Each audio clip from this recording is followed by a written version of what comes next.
Olá pessoal, meu nome é Rafael, eu sou analista de planejamento aqui na Rock Content e hoje eu vou falar um pouco sobre adequação à pauta. Bom, nesse módulo a gente vai ver um pouco sobre descrição geral, sobre palavra-chave, CTA, um pouco sobre persona e um pouco sobre as considerações gerais. De maneira geral, eu costumo fazer a analogia de que a pauta significaria uma espécie de uma receita de um bolo. Para o redator, ela é muito importante porque é com base nos insumos fornecidos pela pauta que ele vai conseguir fazer o texto. Para o revisor, ele funciona como uma espécie, o revisor dentro desse contexto, dentro dessa analogia, ele funciona como uma espécie de um jurado. Ele vai conseguir ver se de fato todas as coisas que foram solicitadas na pauta, se de fato elas foram seguidas pelo redator. Vamos lá. O primeiro ponto, que seria a descrição geral, é como se fosse o primeiro ponto que deve ser analisado quando a gente vai fazer a produção e quando a gente vai fazer a revisão do texto. No caso do revisor, ele precisa estar atento porque lá vai estar todos os comandos que foram solicitados para que o redator fizesse o texto. Então é bem importante que ele consiga verificar se ao final do texto tudo aquilo que foi solicitado de fato está no texto. Outra parte que é bastante interessante é a questão, e importante dentro do contexto da revisão, é a questão da palavra-chave. A palavra-chave, se você já fez os outros cursos com Peçanha e com as demais pessoas, você viu que ela é bastante importante dentro da questão do marketing de conteúdo. Então, aqui quando a gente fala sobre a palavra-chave, a gente costuma ter uma certa, digamos assim, uma confusão quando a gente fala com os revisores da palavra-chave com os hiperlinks. Os hiperlinks, eles costumam ser utilizados a cada 500 palavras, a gente utiliza mais ou menos cerca de 3 hiperlinks. No caso da palavra-chave, essa regra não a gente não segue a mesma regra, embora muitas pessoas acreditem que sim.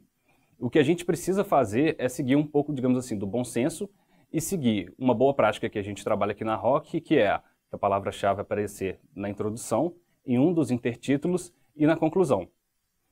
Por que eu falo que é importante dessa palavra-chave a gente trabalhar um pouco dessa questão do bom senso? Suponhamos que a gente tem um texto de 3.000 palavras, que a palavra-chave seja o que é marketing digital. O que é marketing digital? Se a gente fizer uma conta rápida aqui, a gente vai ver que ela teria que aparecer aproximadamente 18 vezes.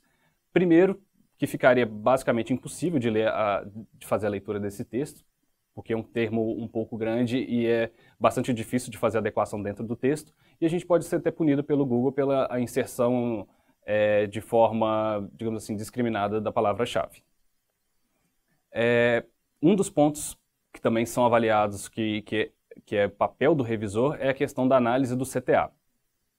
O CTA está diretamente ligado aos estágios do funil do cliente.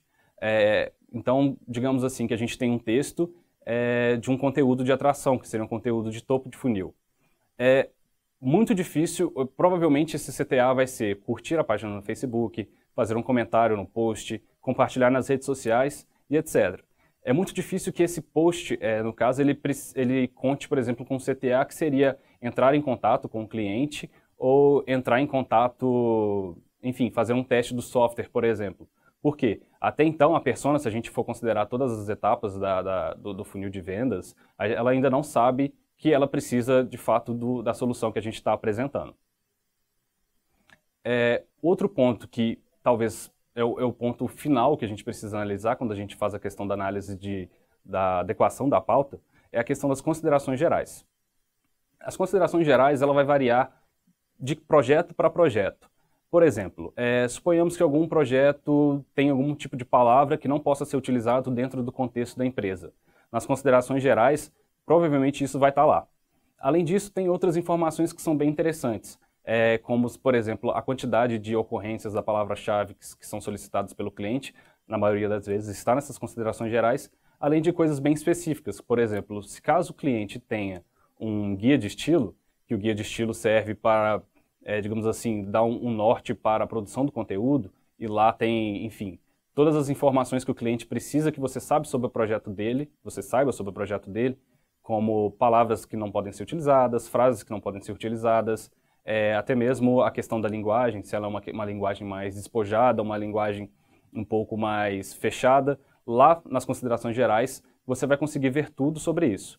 Então, essa é a questão, talvez sejam os pontos mais importantes dentro da questão da adequação da pauta, além, é claro, da persona. A persona, quando a gente fala sobre marketing de conteúdo, é impossível a gente não fazer essa correlação com a persona.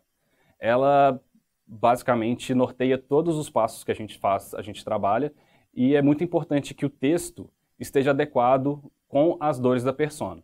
Todos os textos que a gente produz, seja o de atração ou seja, enfim, o de consideração, eles orbitam em torno das dores que essa persona tem. Então, é bem importante que ao final do texto você consiga analisar, no caso você revisor, você consiga analisar se o redator conseguiu responder alguma das dores dessa persona. Caso ele não consiga, você pode, caso o ajuste seja uma coisa pequena, você pode de fato fazer esse ajuste ou solicitar o ajuste com base na funcionalidade da plataforma. Bom, gente, esse foi o nosso módulo sobre adequação de pauta, é um módulo um pouco mais curto, e agora a gente vai falar um pouco sobre gramática, que é a Lívia Chaves, que vai apresentar, e o Vivaldo. Até mais!